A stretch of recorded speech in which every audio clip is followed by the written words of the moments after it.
Okay, we're here today with Arnold O'Brien, a US Navy veteran. And I think, Arnold, you're the first Navy veteran that's recorded. It's all been Army and Air Force so far, so welcome. Oh, thank you. Welcome. And I just was wondering if you could give us a little bit of background on yourself. Well, I was raised on a farm outside of Wenatchee, Washington. Uh, it was in those days, typical subsistence farm. We grew almost all our own food and everything, and went to schools. Went to Wenatchee Public Schools, and then after the senior year, they were stopping. Was going to be the last year of the draft, and they were only drafting till 58 or 52 that year, and my draft number was 48. So anyway, You sound like you're a winner. yeah, and anyway, I'd talk to the Army recruiter and I'd talk to the Navy recruiter, and the Army wanted to send me to OCS and all this stuff, which I really didn't want to do, and so I went with the Navy, and he told me, if you get a letter in the mail and it's from the Department of Defense or whatever, he said, that's your draft notice. Don't open it. He said, just bring it to me right away and we'll enlist you, and that way you're out of the draft. So about a couple weeks later, I received a letter just like he described in the mail, and so I took it, didn't open it, took it down to him. He opened it up, acted like he was reading it, wadded it up, threw it in the garbage can, and said, just as I thought, we got to sign you up right now or you're going to be drafted. I'm going, okay, so I signed up. And I always wondered after that, what was really in that letter, or was there anything in the letter? It could have been a blank piece of paper, but too late, I was already enlisted. So, Now, how many years did you enlist for, Arnold? 4. 4 years. Mm-hmm. And so I went to boot camp. This was in October. I went to boot camp in San Diego. Got used to the very warm winter there. Then I came home after boot camp. I came home for 2 weeks leave, back to a normal climate in Washington State, and then in their infinite wisdom I got sent to Great Lakes, Illinois. So in the middle of winter I went from San Diego to here to Great Lakes, Illinois, which is very cold. And so after that I came home after A school in Great Lakes. I came home on leave for a little bit, and had to catch a flight out, and by the time I got off the planes, I got on a smaller plane, and we flew out across the ocean, and as we're getting closer to Vietnam, the pilot says, if you look out your left window, you'll see your new home. And I look out the window, and it looks like you're standing on a 10-foot ladder, and there's a postage stamp on a blue desk, and you're going, this plane is not going to fit on that. Well, it does. So in we come for a landing, and we lit on the Enterprise, and got off. I was stationed there for 4 years. I was a machinist mate, so I was down in the engine rooms, and it wasn't a good duty call, I guess you'd say. Being the low man on the totem pole, we were on a 4 and 8 watch shift, which was 4 hours on watch, 8 hours off. Well, and then 4 hours on again. Well, the worst shift you can have on a 4 and 8 is the 4 to 8. 4 in the morning to 8. Workday starts at 8, runs to 4 in the afternoon. Then you got watch again from 4 to 8 at night. So basically you're down in 150, 160 degree engine rooms from 4 in the morning to 8 at night. It's a long day. It is, especially in 150, 160 degree temperatures. And what all did your job entail down there in the engine? Most of it was just, you really didn't have to do too much repairs. So, you just basically, you went around every hour on your watch, and you took your readings. Steam pressures, oil temperatures, blah, blah, blah. And you logged all that in. And then most of the 8-hour workday was just cleaning, doing maintenance and like that. So Now, at that time, was the Enterprise a nuclear aircraft carrier? it was always nuclear. Always nuclear. Okay. It was built as a nuclear carrier. At that time, we had 8 reactors and 4 main engines at 50,000 horsepower each. Later, we went to Bremerton and had a bunch of work done, and they cut it down to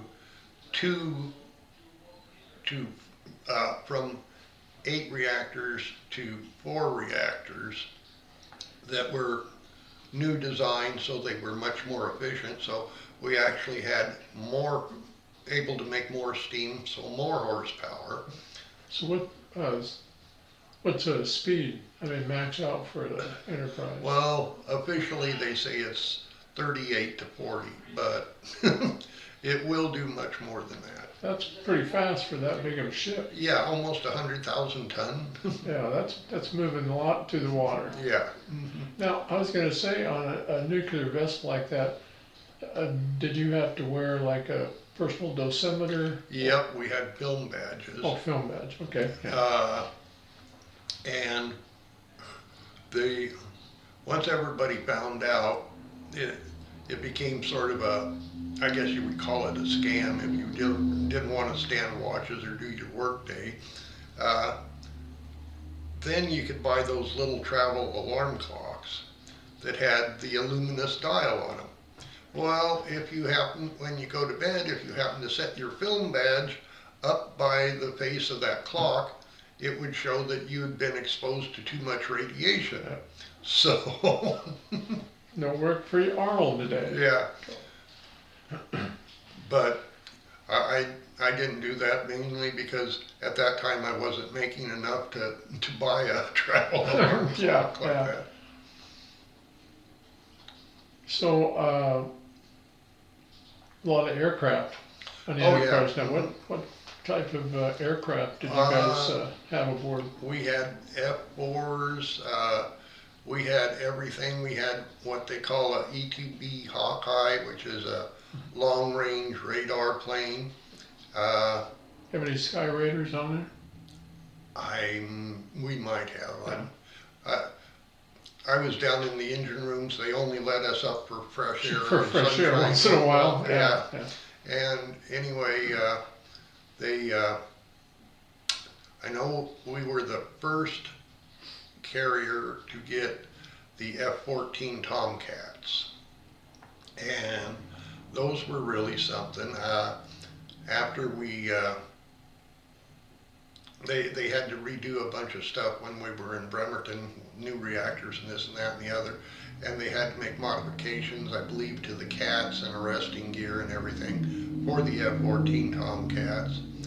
And so we were doing a shakedown cruise later off the west coast, Oregon, California, and we had a bunch of senators and congressmen, I guess, on board, and to demonstrate the F-14 Tomcats, two of them dropped down to about flight deck level, and they were a ways from the ship, but they were just off the ship on each side, and they both blew by the ship, and as they blew by the ship, they fired their Vulcan cannons.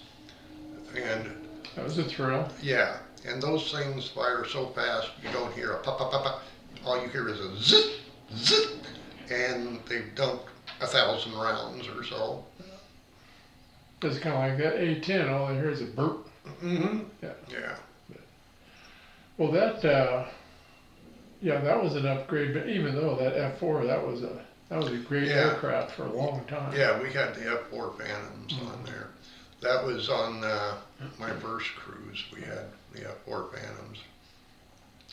And I can't remember, we had a smaller fighter also, and I wasn't air crew, so. And what kind of, the Enterprise usually has some type of escort craft with it, or like a task force type thing? It was a task force. And a lot of the conventional tin cans, destroyer escorts and like that, they hated having to go any place with the Enterprise because, first of all, we were so big, little destroyer escort,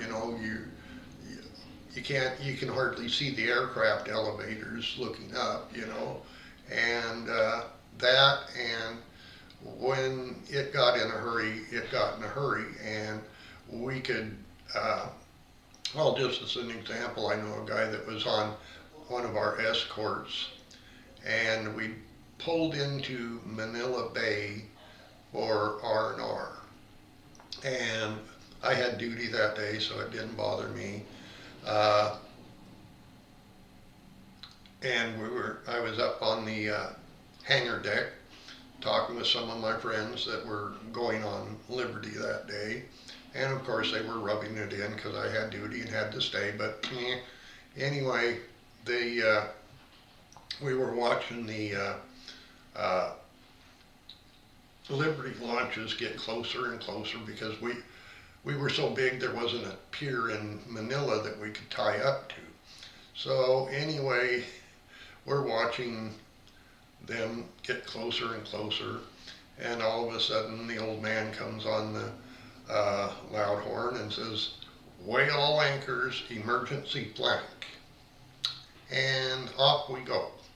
That was our quote unquote peaceful evacuation of Vietnam, Operation Frequent Winds. And I knew a guy, I didn't know he was on one of our escorts at that time, but a guy I'd sort of grown up with was on one of our destroyer escorts, and they were supposed to stay with us on our way to Vietnam. And he says, once you guys came out of Manila Bay, we never saw you again until we got to where we were going. That was it. You guys just took off. Then. Yeah.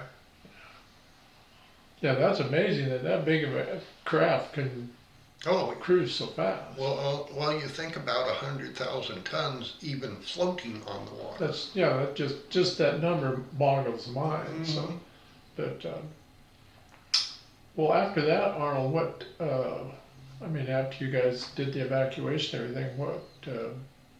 Did you guys come back to the States, or did the Enterprise? Eventually, we.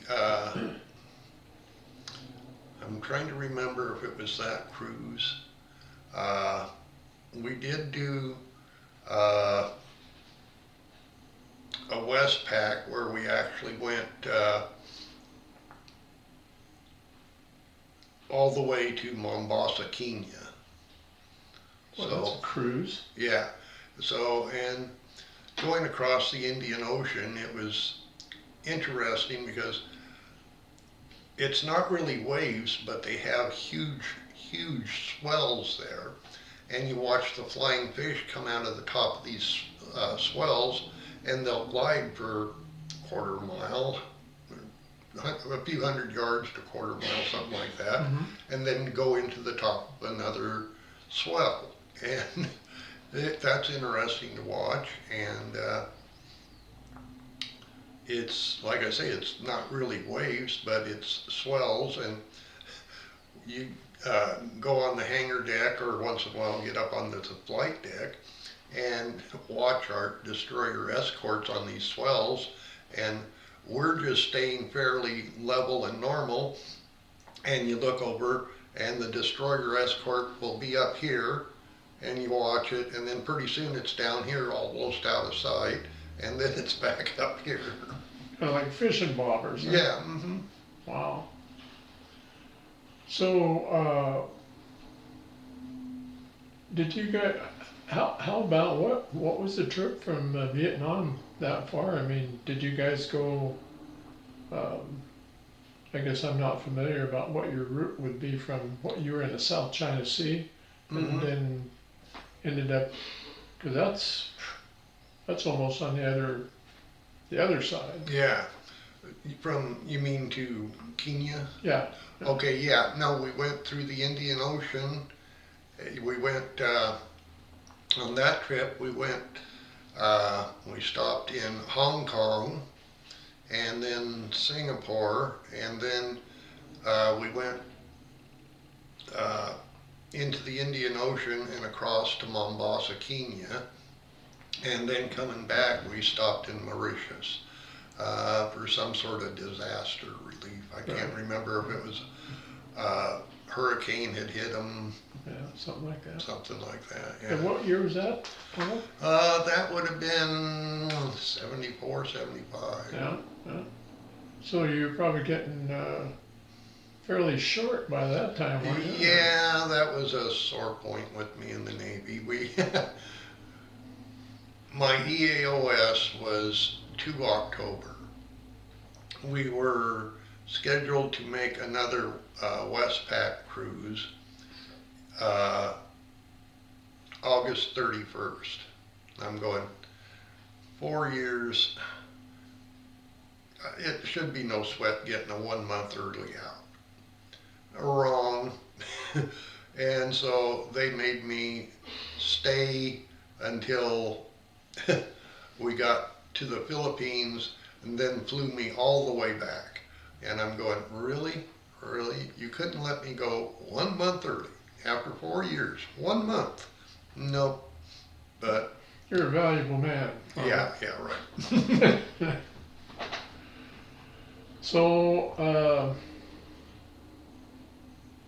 they didn't discharge you in the Philippines? I mean, you came back here? Yeah, I had to fly. We flew all the way back from the Philippines on a military chartered commercial. Sure. I think it was Flying Tigers, if I remember right. But anyway, so we had to fly back, got off in San Diego, or I think we got off in San Francisco. I was thinking we flew to San Diego and got out, but we got off at Frisco, and then I had to go muster out of the Navy there. So, yeah, all the out processing, well, that's not too close to come home, at least. No, and a friend of mine from town here, he was on the Oriskany at that time, and they had been decommissioning the Oriskany, and they were pretty much done with it, so he was getting transferred to another duty station, so he was coming home on leave for 2 weeks, so I just thumbed a ride with him, and we came home. Cool.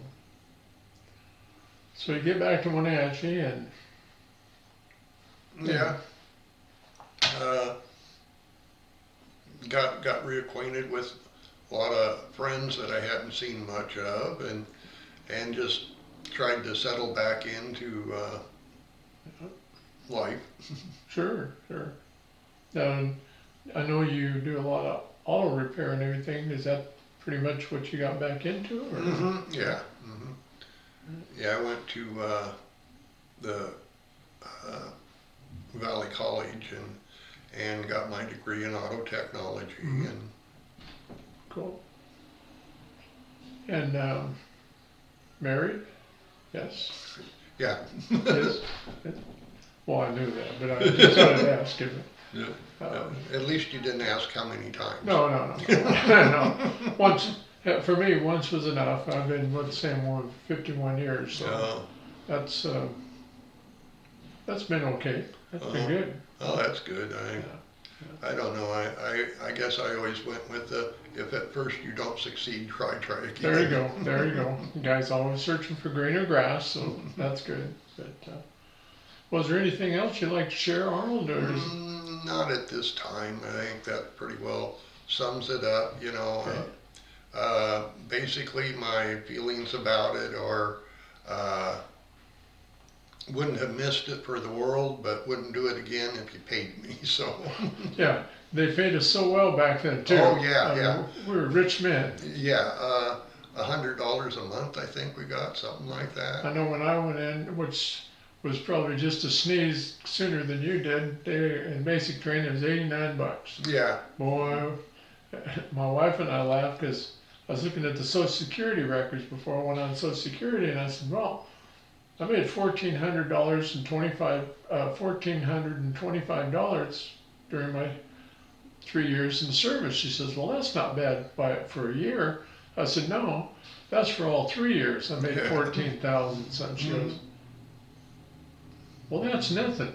Exactly, that's nothing. Yeah. But, well, hey Arnold, I appreciate you coming in and sitting down and chat with us. And we've been friends for 150 years, so At least. yeah. So it's been a real pleasure. Yeah. So thank you again. Okay. Thanks, Howard. You bet.